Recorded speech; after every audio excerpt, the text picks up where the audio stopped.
Dr. Zhivago was written by Boris Pasternak, a Russian poet and novelist who lived through some of the most turbulent times in his country's history.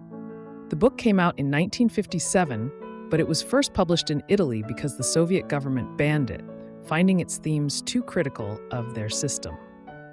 Pasternak, who won the Nobel Prize for Literature in 1958, largely because of this novel, faced a lot of trouble for writing it, as the authorities pressured him to reject the award. Set in Russia from the early 1900s to the 1920s, the story spans the Russian Revolution and the Civil War that followed, showing how these massive changes tear apart lives while also revealing the strength of love and creativity.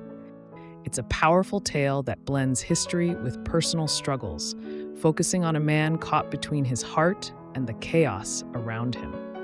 The story centers on Yuri Zhivago, a young man who grows up in Moscow during a time of growing unrest.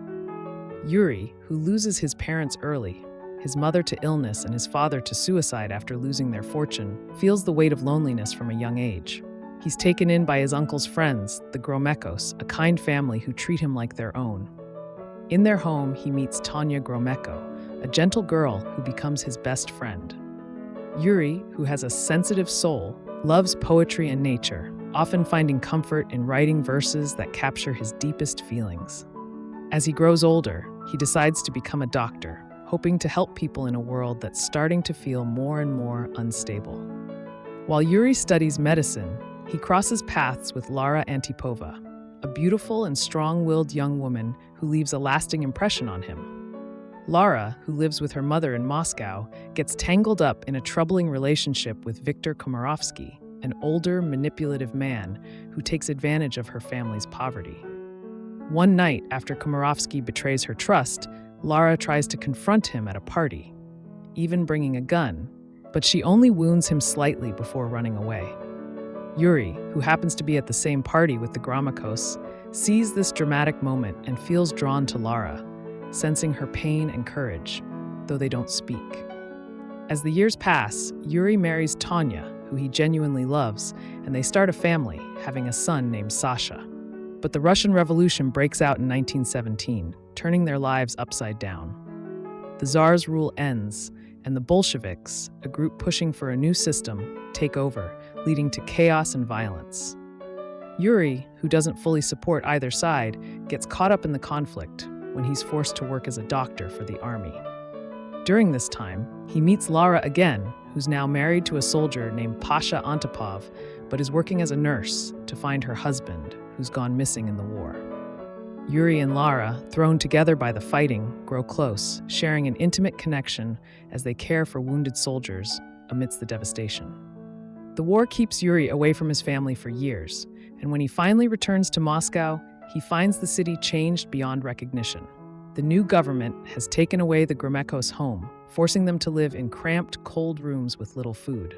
Yuri, who struggles to adapt to this harsh new reality, decides to take Tonya, Sasha, and Tonya's father to a safer place, their old family estate in the Ural Mountains called Varykino. They travel by train, a long and dangerous journey, and settle into the estate, hoping to rebuild their lives. But Yuri's heart is torn because he can't stop thinking about Lara, who he learns is living nearby in a town called Yuriatin. One day, while walking in Yuriatin, Yuri runs into Lara, and their feelings for each other come rushing back. They start meeting in secret, unable to resist their love, even though Yuri feels guilty about betraying Tonya.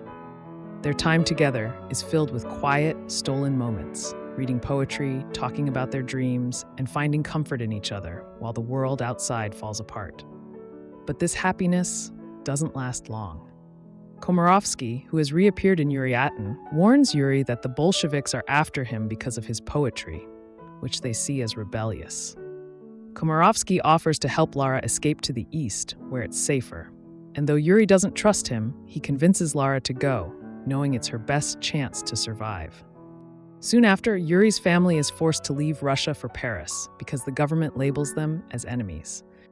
Yuri stays behind, unable to join them, and moves back to Varykino alone, where he writes more poetry, pouring his grief into his words.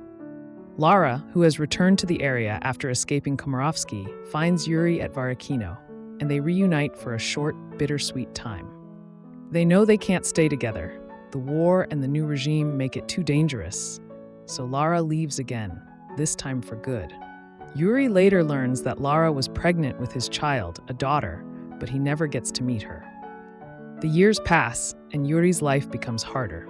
He moves back to Moscow, but his health is failing, and he's too weak to work as a doctor anymore.